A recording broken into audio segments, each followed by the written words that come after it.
Chapter 1. The Tapestry's Arrival. The parcel arrived on a Tuesday, which, as Miss Jane Marple often remarked, was an unassuming day for mysteries. It sat on her doorstep at Danamead Cottage, wrapped in coarse brown paper and tied with twine that looked older than the postmark. No sender's name, only her address in St. Mary Mead, scrawled in ink that bled slightly, as though the writer had hesitated.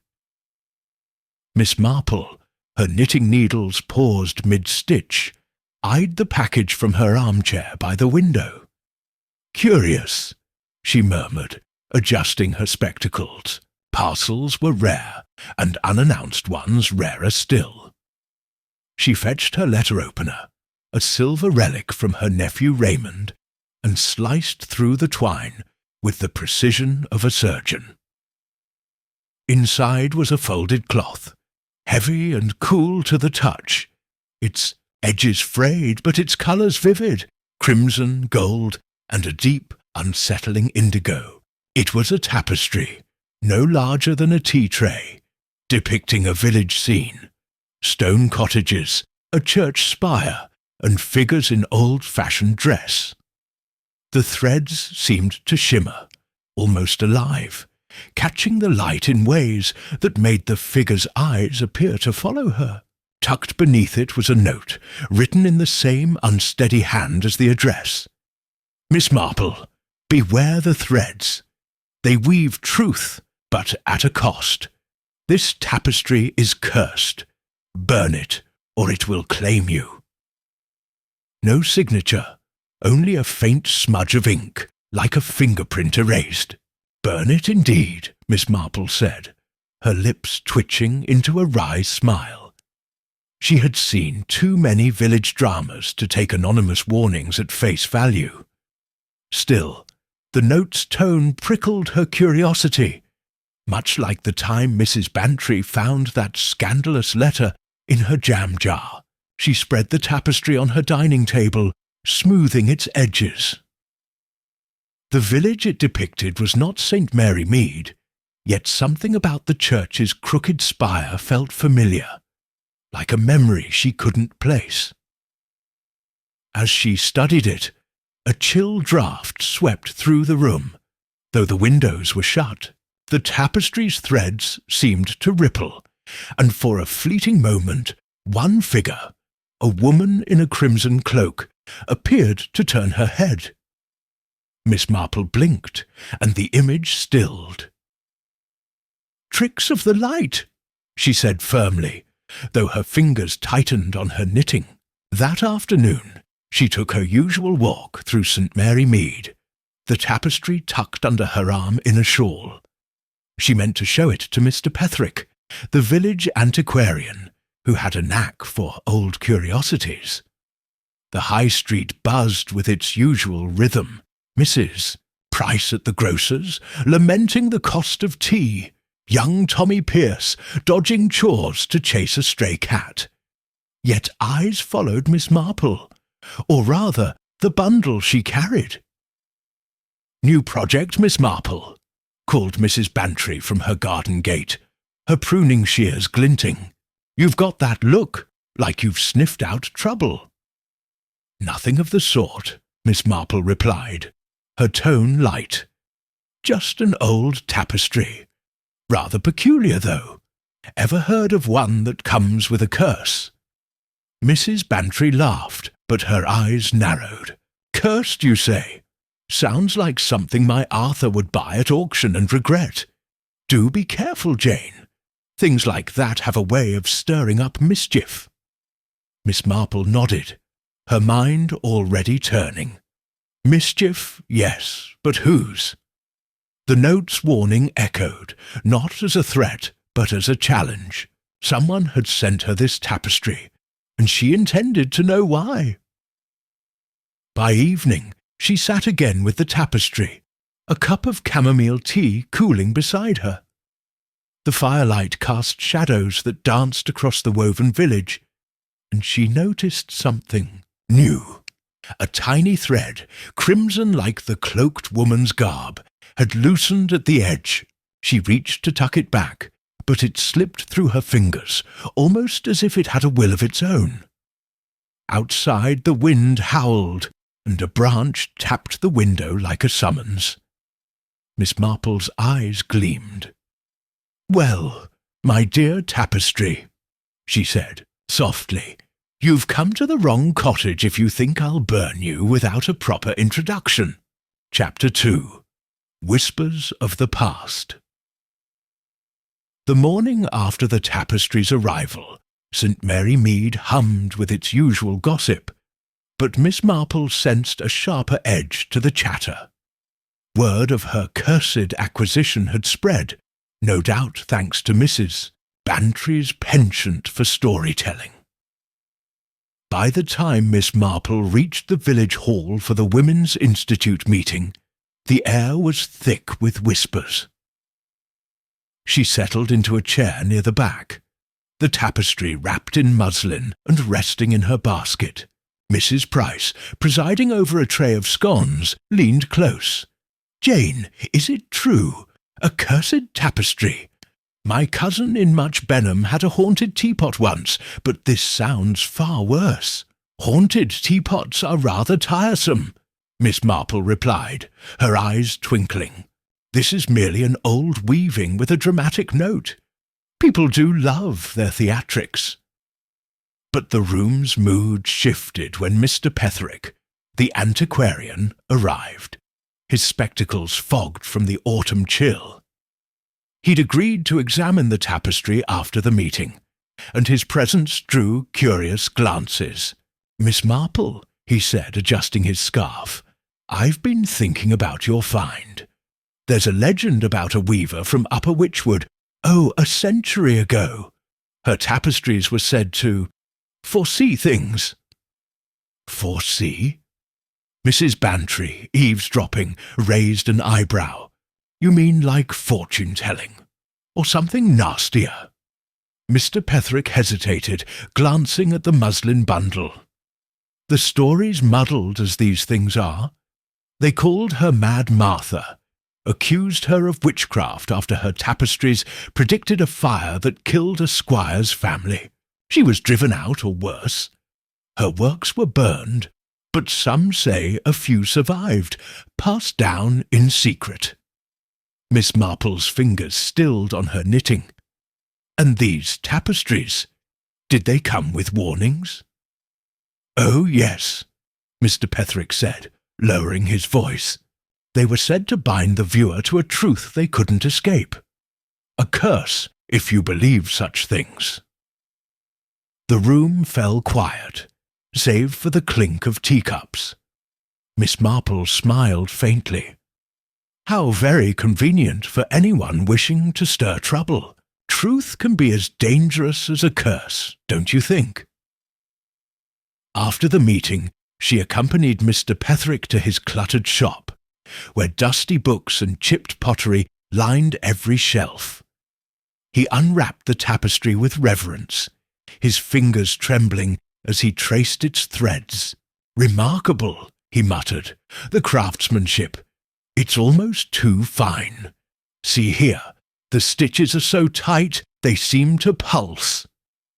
Miss Marple leaned closer, her sharp eyes catching a detail she'd missed.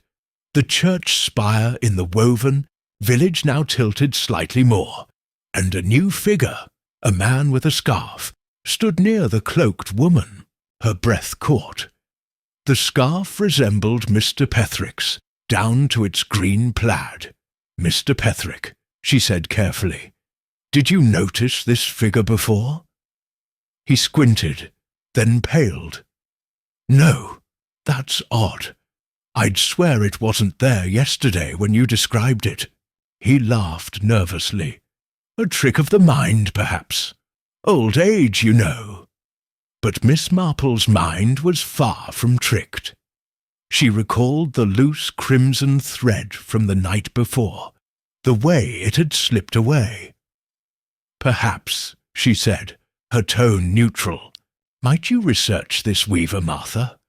I'd like to know more about her truths." That evening, alone in Danemead Cottage, Miss Marple spread the tapestry on her table again. The fire crackled, casting flickering shadows.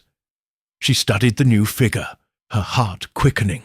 The man's scarf was unmistakable, but now his posture seemed strained, as if struggling. And there, near his feet, a crimson thread coiled like a noose. She sat back, her tea untouched. "Martha, my dear," she said to the empty room, "you're telling a story, aren't you? But whose truth is this, yours or someone else's?" Outside, a dog barked sharply, and the wind carried a faint rhythmic creak, like a loom at work. Miss Marple's eyes narrowed. She had seen patterns before, patterns in gossip, in motives, in murder. This tapestry was weaving one now, and she would not be caught in its threads. Chapter 3. The first death. The scream pierced St. Mary Mead's morning calm, sharp and raw, echoing from the narrow lane behind Mr. Petherick's shop. Miss Marple, pruning her roses, froze, her secateurs glinting in the pale sunlight. She knew that sound, grief, shock, the kind that followed a discovery no one could unsee. Tucking her shawl tighter, she hurried towards the commotion, her mind already threading together possibilities. A small crowd had gathered by the shop's back door, where Mrs. Price stood, her face ashen, clutching a basket of eggs now crushed at her feet. "It's Mr. Petherick," she stammered as Miss Marple approached. Oh, Jane, he's dead!" Miss Marple stepped past the onlookers, her expression composed but her eyes sharp. Inside the shop, the air was thick with the musty scent of old books and something sharper, fear. Mr. Petherick lay slumped across his desk, his spectacles askew, his face frozen in a grimace. A crimson thread, fine yet unnervingly familiar, was wound tightly around his throat, biting into his skin. It matched the tapestry's vivid hue, down to its strange, shimmering sheen. "Strangled," murmured Constable Reed, who had just arrived, his notebook trembling in his hand. "Never seen anything like it. That thread, it's so thin but strong as wire." Miss Marple knelt beside the body, her gaze lingering on the thread. "Curious," she said softly. "It's not broken, you see. Whoever did this was precise and bold." She glanced at the desk, where papers were scattered, some bearing notes about Martha the Weaver and Witchwood Curse. A single page, half torn, mentioned a ritual of binding tied to the tapestry's threads. "Miss Marple, you shouldn't be here," Reed said, though his tone lacked conviction. "This is police business." "Of course," she replied, rising with a faint smile. "But you'll want to know Mr. Petherick was researching my tapestry. He thought it might hold truths. Perhaps it does." Reed frowned, scribbling in his notebook. "You think this is about that cursed thing? Village is already buzzing with nonsense about it." "Nonsense or not," Miss Marple said, "truths have a way of surfacing, Constable, even the uncomfortable ones." By noon, the village was alight with rumours. Mrs. Bantry, visiting Danemead Cottage with a jar of her plum jam, was brimming with theories. "Jane, it's that tapestry, mark my words.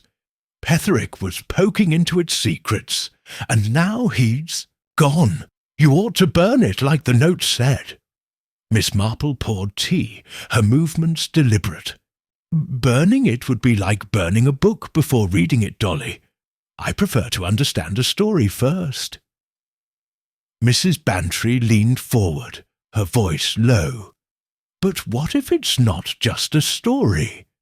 They're saying the thread around his neck came from your tapestry. Tommy Pierce swears he saw it glow in the shop window last night." "Tommy Pierce sees many things, especially when he's avoiding his chores," Miss Marple said, though her mind turned to the crimson thread she'd seen loosen from the tapestry's edge. She hadn't checked it since yesterday. A small oversight, perhaps, but one she meant to correct. After Mrs. Bantry left, Miss Marple unwrapped the tapestry, spreading it on her dining table. The firelight flickered, and her breath caught. The woven village had changed again. The man with the plaid scarf, Mr. Petherick's likeness, was gone. In his place, a new scene, a figure lying still, a crimson thread coiled around its neck. The church spire loomed larger, and the cloaked woman's face seemed to smile, her eyes fixed on Miss Marple. She sat back, her heart steady but her mind racing. "You're not just showing truths, are you?" she said to the tapestry. "You're weaving them." Outside, the village clock chimed, and a shadow passed her window. Brief, deliberate, gone before she could turn. Miss Marple's lips tightened. Someone was watching, and the tapestry was no mere relic. It was a player in this game, and she would not let it outwit her. Chapter 4. Threads of suspicions Mary Mead wore its grief uneasily, like a shawl too heavy for the mild autumn day. By Wednesday, Mr. Petherick's murder was the sole topic of conversation, whispered over garden fences and debated in the Blue Boar's smoky taproom. Miss Marple, however, preferred facts to rumours, and facts, she knew, were often buried in the mundane. Teacup chats, stray glances, the things people didn't say. She began her inquiries at the vicarage, where Mrs. Clement, the vicar's wife, was sorting hymnals. The tapestry, wrapped in its muslin shroud, sat in Miss Marple's basket, a silent companion. "Poor Mr. Petherick," Mrs. Clement sighed, brushing dust from a book.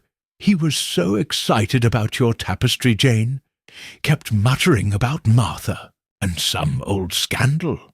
Did he tell you anything?" "Only fragments," Miss Marple said, her eyes scanning the vicarage's cluttered parlour. "He mentioned a weaver and a curse. But I wonder, did he ever speak of enemies? Someone who might resent his digging into the past?" Mrs. Clement hesitated, her fingers tightening on a hymnal. "Well, he did argue with Mr. Harrow last week. Something about land records Petherick was researching. Harrow was livid, said it was none of his business." Miss Marple nodded, filing the name away. Mr. Harrow, a dour farmer with a temper, owned land bordering the old Witchwood estate, where Martha the weaver had lived. "Land disputes can be such thorny things," she said lightly. "People cling to their secrets like roots." Her next stop was the post office, where Miss Hartnell, ever eager for gossip, was sorting letters. "Miss Marple, you're brave, carrying that tapestry about," she said, eyeing the basket. "They say it strangled Petherick. Is it true? Threads don't strangle on their own," Miss Marple replied, her tone gentle but firm. "But tell me, did Mr. Petherick receive any odd letters lately? Or visitors?" Miss Hartnell leaned close, her voice a conspiratorial hiss. "He had a row with young Clara Wren 2 days ago. She's the seamstress, you know, lives by the mill. Petherick accused her of hiding something about her family, something tied to Witchwood. Clara stormed out, red as a beet." Miss Marple's lips twitched. "Clara Wren with her nimble fingers and guarded eyes, was new to St. Mary Mead, her past, a patchwork of vague stories. "How interesting," she said. "Family secrets do have a way of unravelling." By afternoon she sat in her garden, sipping tea and turning over her findings. Harrow's land dispute and Clara's mysterious past were threads in a larger pattern, one the Tapestry seemed eager to weave. She unwrapped it, spreading it on the wrought-iron table. The woven village gleamed under the sunlight, and her breath caught. The scene had shifted again. The cloaked woman stood near the church, her crimson thread now trailing toward a new figure. A woman with a needle in hand, her face half hidden. Clara Wren. Miss Marple's eyes narrowed. "You're pointing fingers, aren't you?" she murmured. "But are you warning me or taunting someone else?" She recalled Mr. Petherick's notes about a ritual of binding, a phrase that nagged at her. The tapestry wasn't just showing deaths, it was predicting them, or perhaps guiding them. She needed to know more about Martha, and fast. But first, she'd visit Clara Wren. If the tapestry was weaving Clara's fate, Miss Marple intended to snip that thread before it tightened. As she packed the tapestry away, a shadow flickered across her garden wall, too quick to be a bird, too deliberate to be chance. She turned, but the lane was empty, save for the rustle of leaves. "Someone's awfully curious," she said softly, her knitting needles clicking like a metronome. But curiosity cuts both ways. Chapter 5. The Weaver's Diary Miss. Marple's visit to Clara Wren's cottage by the mill was postponed by a drizzle that turned St. Mary Mead's lanes to mud. Instead, she retreated to Danemead Cottage, the tapestry her focus. The mornings, findings, Mr. Harrow's land dispute, and Clara's heated row with Mr. Petherick wove a web of motives. But the tapestry itself held the key, she was certain. Its latest vision, pointing to Clara, was no coincidence. It was a clue, or a lure. She spread the tapestry on her dining table, its colours vivid despite the grey light filtering through her lace curtains. The cloaked woman's crimson thread still trailed toward the needle-wielding figure. But a new detail caught her eye. A faint seam along the tapestry's wooden frame, barely visible under the dust of years. "Now, what's this?" she murmured, fetching her magnifying glass. With the care of a surgeon, she pressed the seam, and a soft click echoed in the quiet room. A narrow panel in the frame sprang open, revealing a slim, leather-bound book, its pages yellowed and edges crumbling. A diary. The cover bore a single word in faded ink: Martha.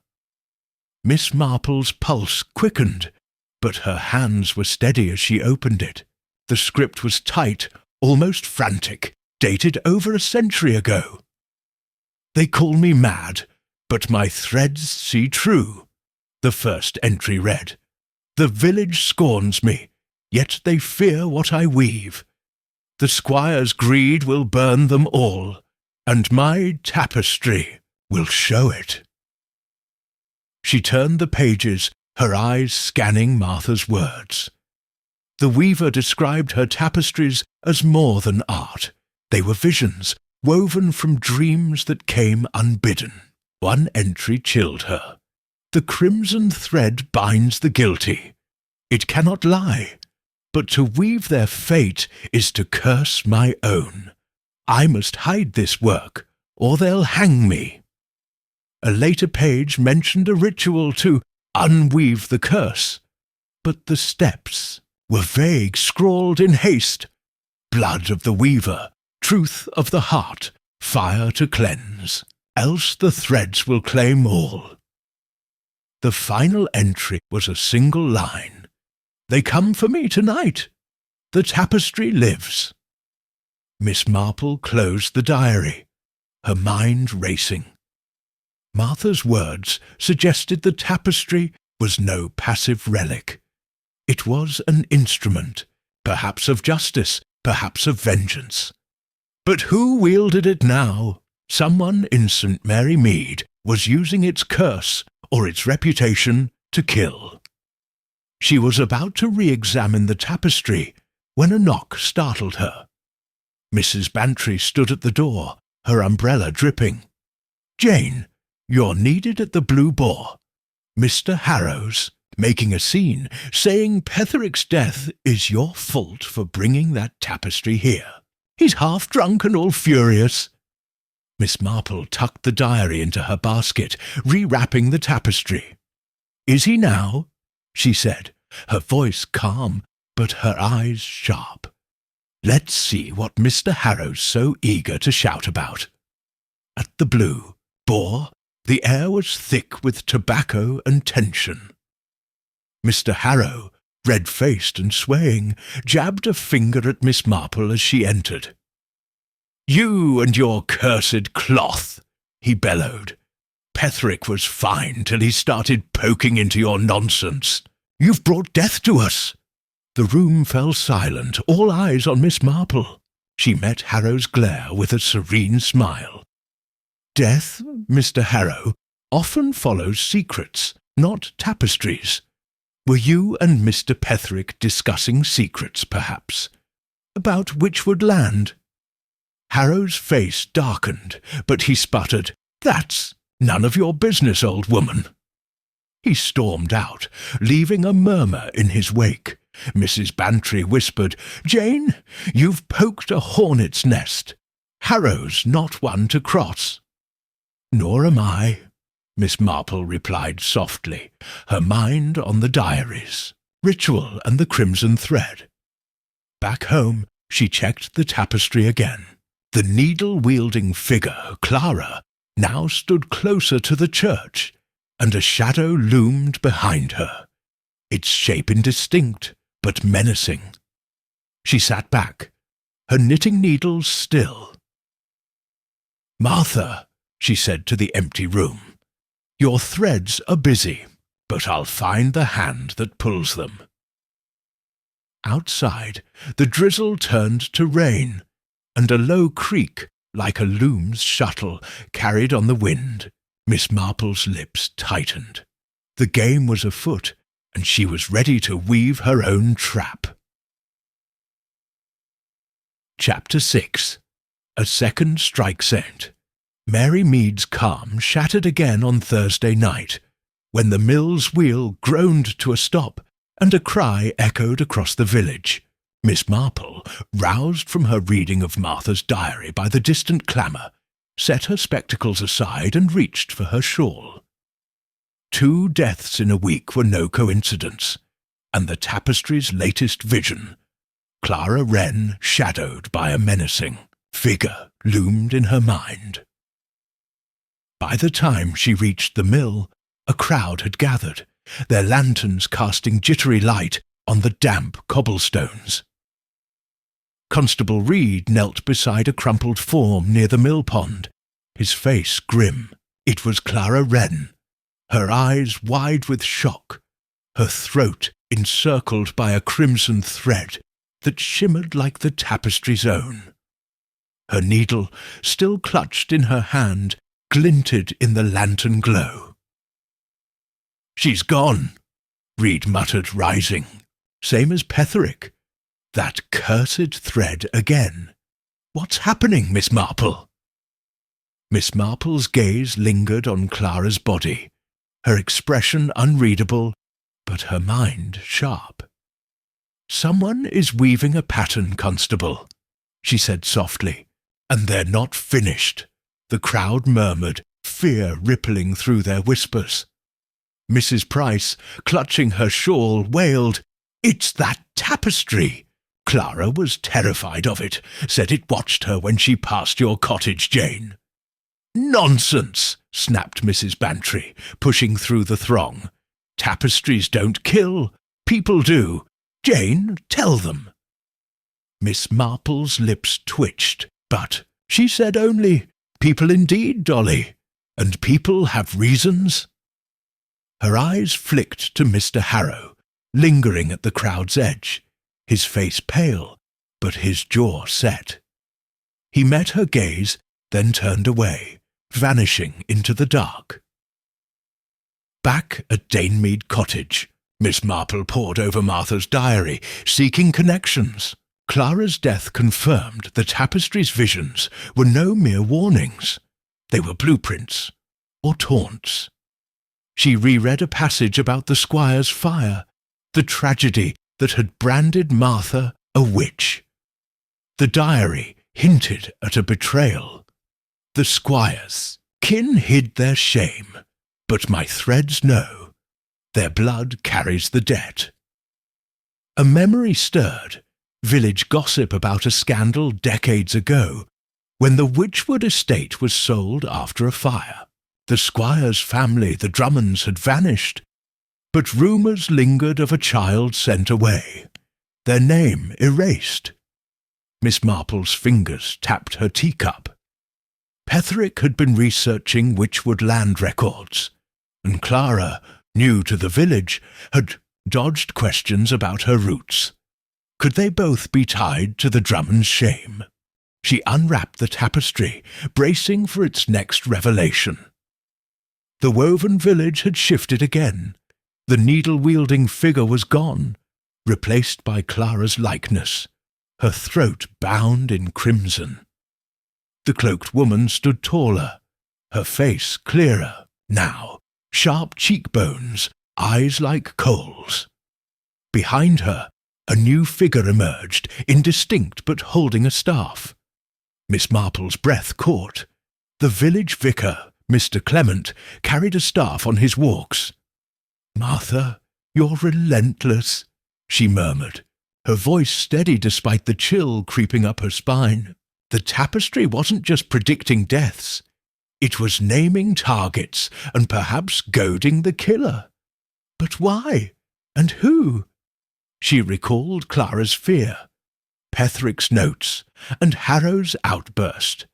The diary's ritual, blood of the weaver. Truth of the heart, fire to cleanse, nagged at her. If the tapestry demanded blood, whose would be next?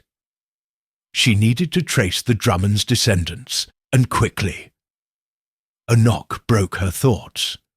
Mrs. Bantry stood at the door, her face drawn. "Jane, the village is in a panic. They're saying the curse will take us all, unless that tapestry's destroyed. Reed's half convinced to burn it himself." Miss Marple's eyes gleamed. "Let them talk, Dolly. Burning it now would only hide the truth. And I'm rather fond of truths, however sharp they are." As Mrs. Bantry left, Miss Marple glanced at the tapestry. The vicar's figure sharpened, the crimson thread inching closer. Outside, the mill's wheel creaked faintly, though it had stopped hours ago. She tightened her shawl. The killer was watching, and the tapestry was their loom. But Miss Marple was no thread to be snipped. Chapter 7. Patterns in the Threads. A Friday morning, St. Mary Mead was a village on edge, its usual cheer smothered by fear of the cursed tapestry. Shop shutters stayed closed, and children were kept indoors, their laughter replaced by the murmur of prayers. Miss Marple, however, sat calmly at her dining table, the tapestry spread before her, Martha's diary open at her side. 2 deaths, Mr. Petherick and Clara Wren, had confirmed the tapestry's visions were no mere predictions. They were a map, and she meant to read it. The latest vision, showing the vicar, Mr. Clement, with a crimson thread nearing his staff, gnawed at her. She trusted Mr. Clement, a gentle soul, but trust was a luxury she couldn't afford. The diary's cryptic ritual, blood of the weaver, truth of the heart, fire to cleanse, suggested a living hand was needed to break the curse.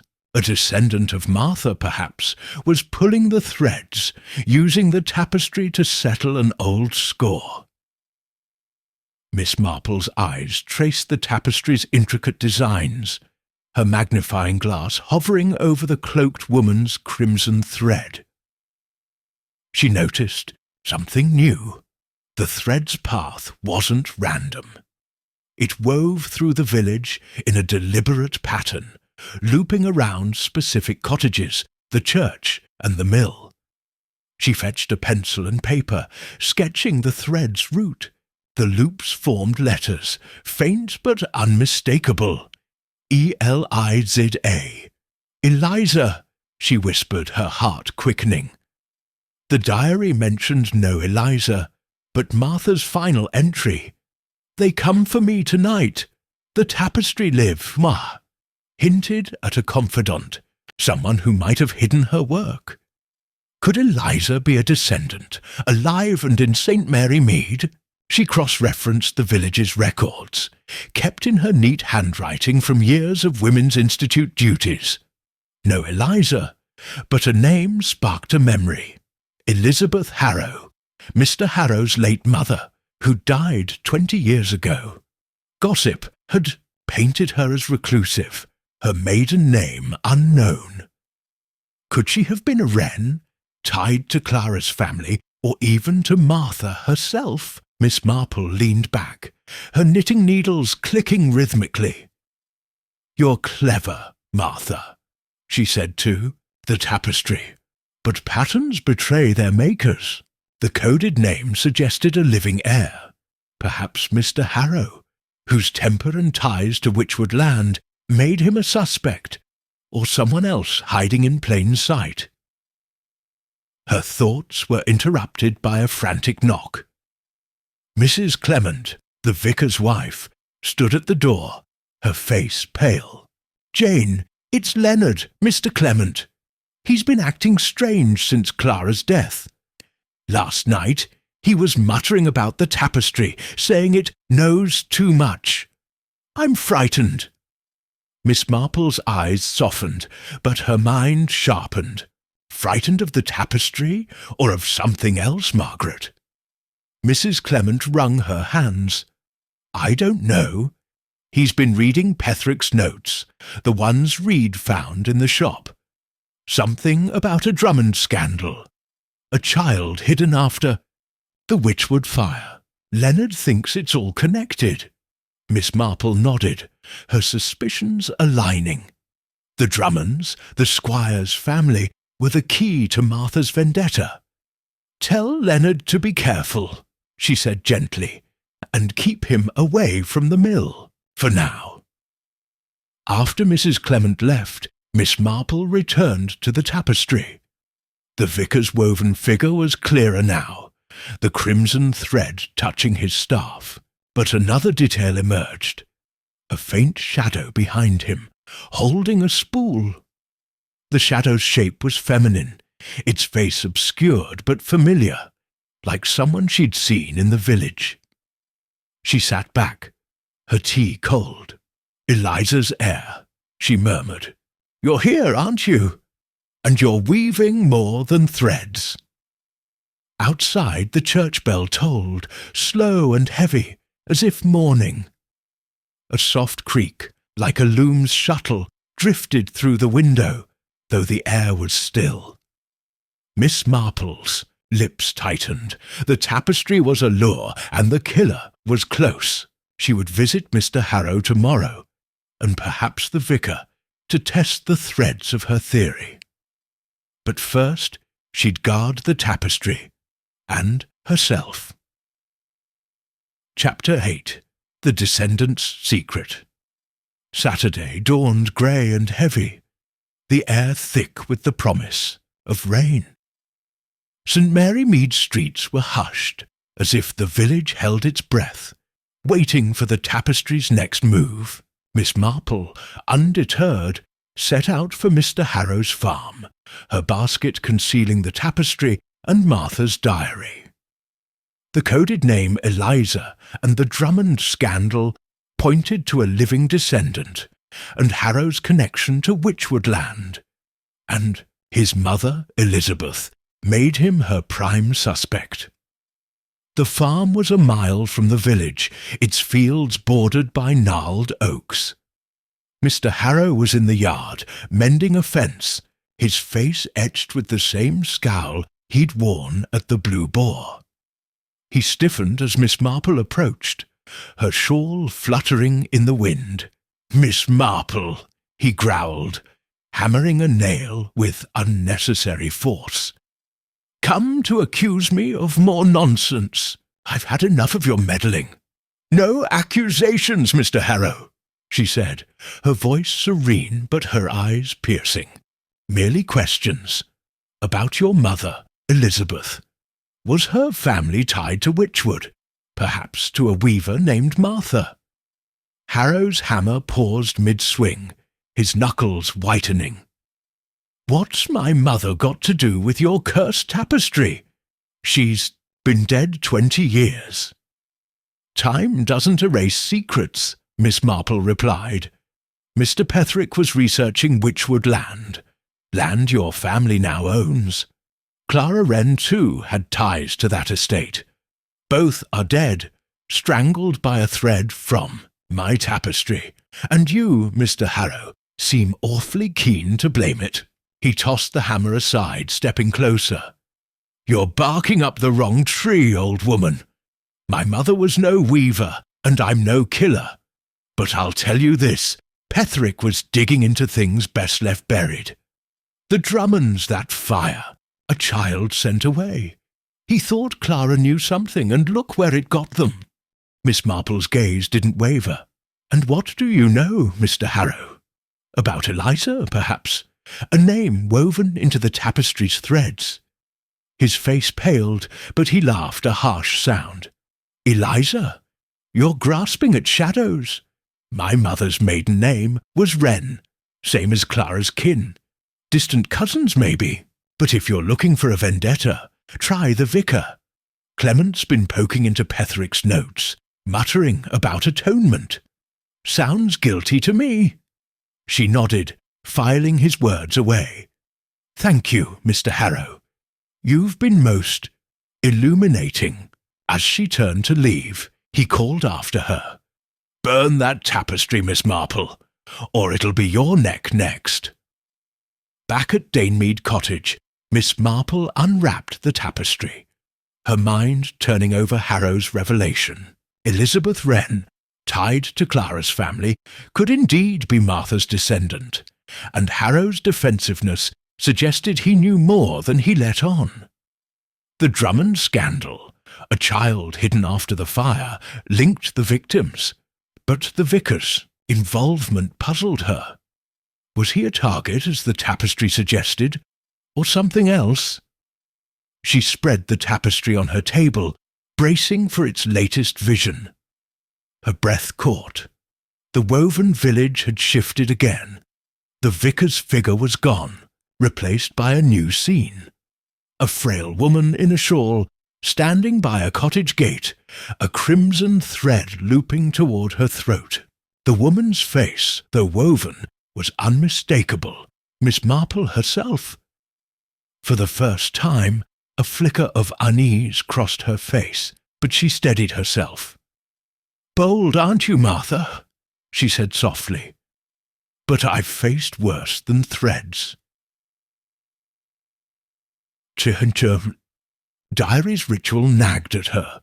Blood of the weaver, truth of the heart, fire to cleanse. If Harrow or another descendant was wielding the tapestry, they were close, watching her every move.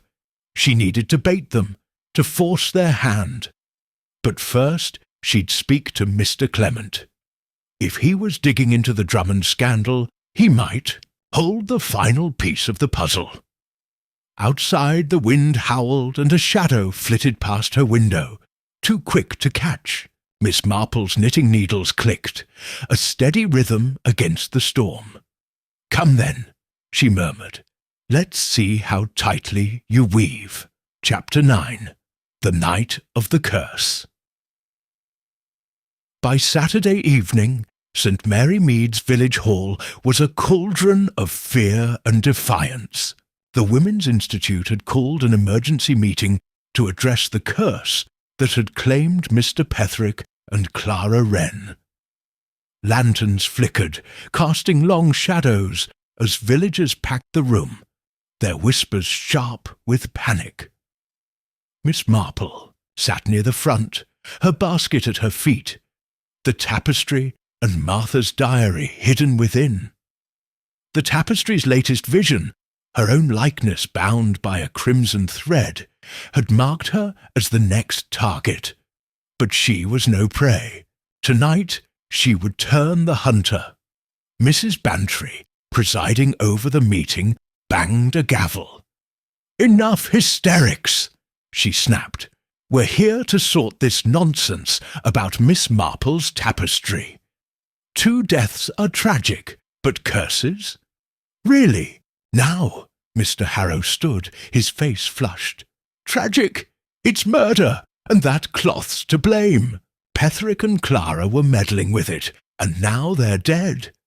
Burn it, I say, before it takes another."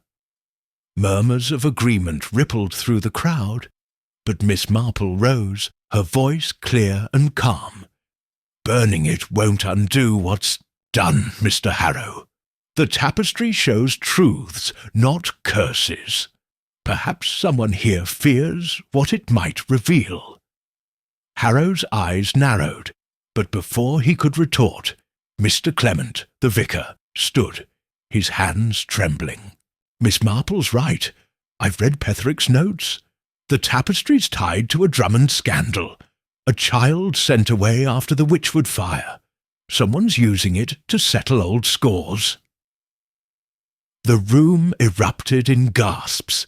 Mrs. Price clutched her shawl. Scores? Who'd do such a thing? And why? Miss Marple's gaze swept the crowd, lingering on Harrow, then Mrs. Clement, who sat pale and silent. "Why indeed?" she said softly. "The tapestry's weaver, Martha, spoke of a debt, carried by blood. I believe her descendant is among us, weaving not just threads but fates." As she spoke, she slipped the tapestry from her basket, unwrapping it for all to see. The crowd leaned forward, some recoiling, as its colours gleamed unnaturally in the lantern light. The woven Miss Marple stood by her cottage, the crimson thread tightening around her throat. A collective gasp rose, and Mrs. Bantry whispered, "Jane, what are you doing?" "Flushing out a killer," Miss Marple murmured, her eyes scanning for a flinch, a tell. She'd spread a rumour that morning, via Mrs. Bantry's gossip, that she'd found a clue in Martha's diary, a name that would expose the murderer. If the killer was here, they'd act tonight. The air grew heavy, the lanterns flickering as if caught in a draught. Then a scream shattered the tension. Mrs. Price pointed at the tapestry. "It's moving! The thread! It's tightening!" All eyes turned to the tapestry, and Miss Marple's heart skipped. The crimson thread was indeed shifting, slithering like a snake around the woven Miss Marple's neck. The crowd surged back, chairs toppling as panic took hold. Harrow shouted, "It's the curse! Get it out!" But Miss Marple stood firm, her voice cutting through the chaos. "Stop this at once!" she commanded. "The tapestry is cloth, not magic. Someone here is pulling strings, literally." As she spoke, she felt a tug at her basket, spinning. She caught Mrs. Clement's hand withdrawing, her face a mask of guilt. "Margaret," Miss Marple said, her tone sharp, "what are you hiding?" Before Mrs. Clement could answer, the lantern sputtered out, plunging the hall into darkness. Shouts erupted, and a cold hand grazed Miss Marple's arm. She stepped back, clutching the tapestry, her senses alert. When the lanterns flared again, Mrs. Clement was gone, and a crimson thread lay coiled on the floor, inches from Miss Marple's feet. The crowd froze, eyes on her. She smiled faintly, her trap set. "Well," she said, "it seems our weavers slipped the noose. For now. But I've seen enough." Outside thunder rumbled, and the village hall's windows rattled. Miss Marple tucked the tapestry away, her mind racing. Mrs. Clement's reaction, Harrow's rage, the Drummond scandal. They were threads in a tightening knot. She'd baited the killer, and they'd bitten. Now she'd pull the final thread. Chapter 10. The Killer's Thread. The village hall's chaos lingered in St. Mary Mead like smoke after a fire. By Sunday morning, the air buzzed with fear and suspicion, but Miss Marple sat calmly in Danemead Cottage, the tapestry and Martha's diary before her. The previous night's events, Mrs. Clement's guilty flinch, the crimson thread on the floor, the crowd's panic, had confirmed her trap had worked. The killer had revealed themselves, and now she would tie the threads together. She'd invited Constable Reed and Mrs. Bantry to her cottage, knowing the truth required witnesses. As they settled with cups of tea, Reed fidgeted, his notebook open. "Miss Marple, that meeting was madness. You say you know who's behind the murders?" "I do," she said, her voice steady. "But first, let's unravel the pattern. Mr. Petherick and Clara Wren were killed with threads from this tapestry, each death foretold in its visions. The tapestry, woven by Martha a century ago, was no mere curse. It was a tool of vengeance, meant to expose a betrayal." Mrs. Bantry leaned forward, her eyes wide. "Betrayal? You mean the Drummond scandal?" "Precisely," Miss Marple said. "Martha's diary speaks of a squire's greed and a fire that killed his family. The Drummonds hid a child, sent away, to erase their shame. Petherick was researching Witchwood land records, which tied to that scandal. Clara, I believe, was a descendant of that child, her family name, Wren, linking her to the past." Reed frowned. "But who'd kill them for it, and why now?" Miss Marple's eyes gleamed. "The tapestry's visions were guided, Constable. Someone in St. Mary Mead knew its power and used it to settle an old score. The coded name Eliza in the threads pointed me to Elizabeth Wren, Mr. Harrow's late mother. But Harrow wasn't the killer. His temper was a distraction, his knowledge of the scandal too vague." She paused, sipping her tea. No, the killer was closer. Someone who knew the tapestry's history and Martha's ritual. Blood of the weaver, truth of the heart, fire to cleanse. Someone who tried to stop me last night by planting that thread at my feet. Mrs. Bantry gasped. "Margaret Clement, but she's the vicar's wife. So meek, so unremarkable." "Unremarkable people often hide the sharpest secrets," Miss Marple said. "Mrs. Clement's maiden name was Wren, a detail she buried when she married. She's Clara's distant cousin, and I suspect Martha's last descendant. She grew up hearing tales of Martha's tapestry, its power to bind the guilty. When Petherick began digging into the Drummond scandal, he threatened to expose her family's role, not as victims, but as accomplices." Reed's pen froze. "Accomplices? Miss Marple nodded. The diary hints that a wren betrayed Martha, aiding the squire to escape blame for the fire. Margaret, consumed by guilt and family law, saw the tapestry as her chance to atone. She sent it to me, knowing I'd investigate, and used its visions to target those tied to the scandal. Petherick, Clara. But when I got too close, she panicked, hence her move last night. A knock interrupted. Mrs. Clement stood at the door, her face pale but composed, summoned by a note Miss Marple had sent via Mrs. Bantry. "You wanted to see me, Jane?" "Come in, Margaret," Miss Marple said gently. "We've been discussing the tapestry. You sent it to me, didn't you? To weave justice for Martha's betrayal." Mrs. Clement's composure cracked, her hands trembling. I had to. My family cursed her, let her hang. The tapestry showed me the guilty. Petherick, Clara, their ancestors profited from the Drummonds' lies. I only guided the threads, guided them to murder, Miss Marple said, her tone firm but kind. "The tapestry didn't kill Margaret, you did." Mrs. Clement sank into a chair, tears spilling. "I thought it was right. Martha's voice, in my dreams. She demanded it." Reed stood, his voice gruff. "Mrs. Clement, you'll come with me.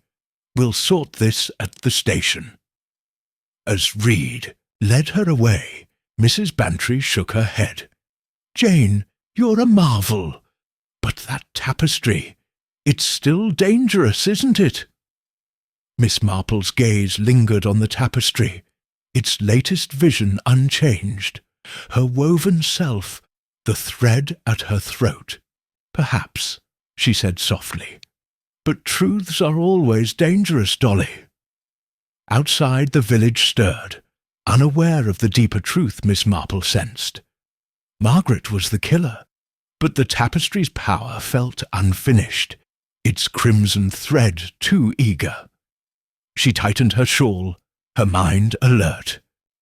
The final stitch was yet to come. Chapter 11. The final stitch Sunday evening draped St. Mary Mead in a quiet that felt more like a held breath than peace. Mrs. Clement's confession had quelled the village's panic, but Miss Marple, sitting by her fire at Danemead Cottage, knew the tapestry's story wasn't finished. Its latest vision, her own likeness bound by a crimson thread, hadn't faded, and Martha's diary warned of a ritual to break the curse. Blood of the weaver, truth of the heart, fire to cleanse. Margaret Clement had been a pawn, not the mastermind. The true weaver of this deadly tapestry was still at large. Miss Marple spread the tapestry on her table, its colours pulsing in the firelight. The diary lay open to the ritual's cryptic steps. She deduced that blood of the weaver meant a descendant's blood, Margaret's perhaps, but truth dependency on the heart suggested a confession, and fire to cleanse pointed to the tapestry's destruction. Yet the vision of her own death nagged at her. Someone had guided Margaret, using her guilt to orchestrate the murders. Someone with deeper knowledge of Martha's craft. A soft knock broke her thoughts. Mrs. Bantry entered, her face taut. "Jane, Reed says Margaret's raving about Martha's voice in her cell. She swears someone else told her to send you the tapestry. You don't think there's more to this, do you?" "I'm afraid so, Dolly," Miss Marple said, her eyes on the tapestry. "Margaret was manipulated, her family's shame exploited. The real killer wove this trap, and I'm the last thread they need to snip." Mrs. Bantry paled. "Then burn it, Jane, now." "Not yet," Miss Marple said, her voice calm but firm. "First, I must finish what Martha started."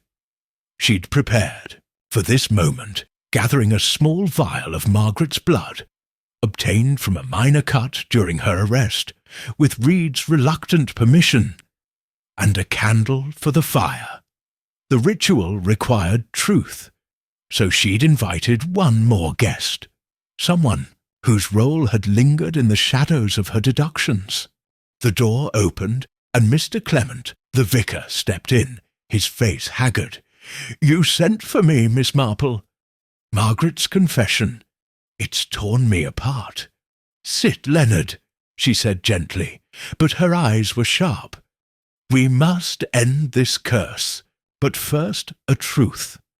You've been studying Petherick's notes, haven't you? About the Drummond scandal, the child sent away. You knew more than you let on." Mr. Clement's hands shook. I suspected Margaret's family was involved. Her stories about Martha, the tapestry, they haunted her. I thought silence would protect her. Is silence or something else?" Miss Marple's voice cut like a needle. "You're a Drummond, aren't you? The child sent away, raised under a new name. Petherick's research threatened to expose you, and Clara's arrival stirred old wounds. You sent Margaret the tapestry, knowing her guilt would drive her to kill." Clement's face crumpled, his voice a whisper. "I didn't mean for murder. I found the tapestry in Witchwood's ruins years ago. It spoke to me, showed me the Wrens' betrayal. I gave it to Margaret, thinking she'd confront the past, not this." Miss Marple nodded, her trap sprung. "Truth of the heart," she said, lifting the vial of Margaret's blood. She pricked her finger, mingling a drop of her own blood, a symbolic gesture, and sprinkled it over the tapestry. "For Martha's justice." She lit the candle, holding it to the tapestry's edge. The threads caught fire, but as they burned, the woven village shifted one last time. Clement's likeness appeared, a crimson thread around his throat. He gasped, clutching his chest, but Miss Marple's voice was steady. "The curse ends here, Leonard. Your truth has freed it."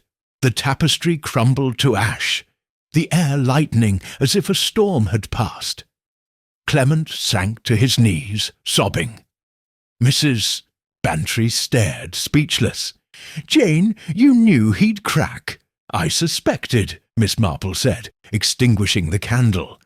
"The tapestry needed a final confession to rest.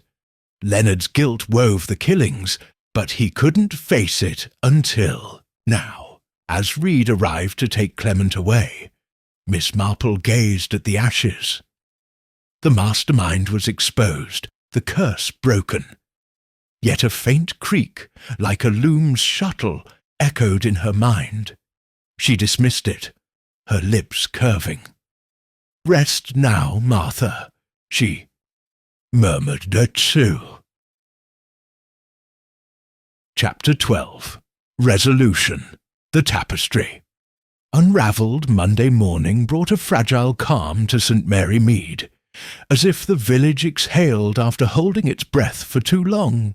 The arrests of Mrs. Clement and Mr. Clement had silenced the whispers of curses, though the Blue Boar's patrons still debated the tapestry's power over pints.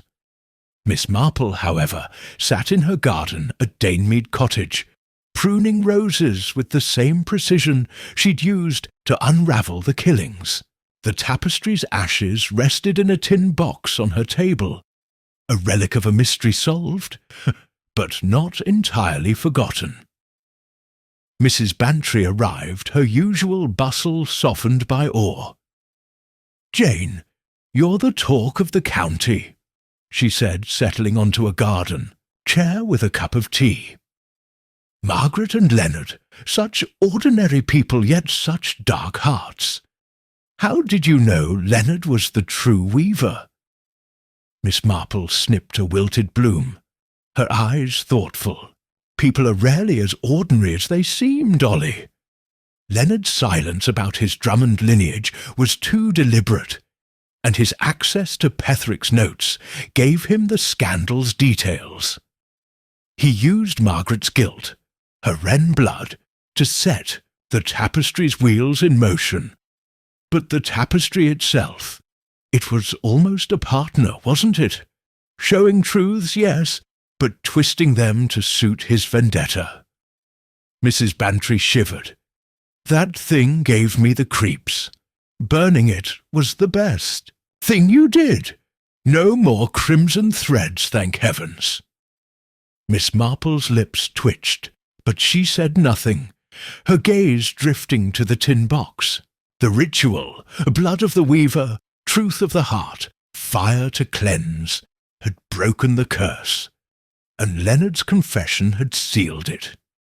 Yet the faint creak she'd heard, like a loom's shuttle, lingered in her memory. She'd checked the ashes that morning. They were cold, lifeless. Still, she wondered, Constable Reed had visited earlier, confirming Margaret's full confession. She'd sent the tapestry to Miss Marple at Leonard's urging, believing it would expose the guilty. Leonard, the hidden Drummond, had orchestrated the murders to bury his family's shame, only to be undone by his own guilt. The case was closed, Reed said, though he'd eyed the tin box warily. What will you do with those ashes? Mrs. Bantry asked, following her gaze. Scatter them. Bury them. Something like that, Miss Marple said lightly. One doesn't tempt fate, even after it's been tamed. That afternoon she walked to the churchyard, the tin box tucked in her basket. The village was stirring back to life, Mrs. Price reopening her shop, Tommy Pierce chasing a cat down the lane. At the edge of the churchyard, near an ancient yew, Miss Marple dug a small hole and poured the ashes in, covering them with earth. Rest now, Martha, she murmured. Your truths are told. As she turned to leave, a breeze rustled the yew, and for a moment she thought she saw a crimson thread glint among the branches. She blinked and it was gone, merely a trick of the light, or so she told herself. Her lips curved into a wry smile. Or perhaps not, she said softly. Back at Danemead Cottage, she resumed her knitting, the click of her needles a steady rhythm. The tapestry was gone, its curse unravelled, but human nature, she knew, would always weave new mysteries. She'd be ready for them, as always, with a sharp mind and a quiet heart. In the distance, the church bell tolled, and St. Mary Mead settled into its old rhythm. But beneath the yew, the earth was silent, almost.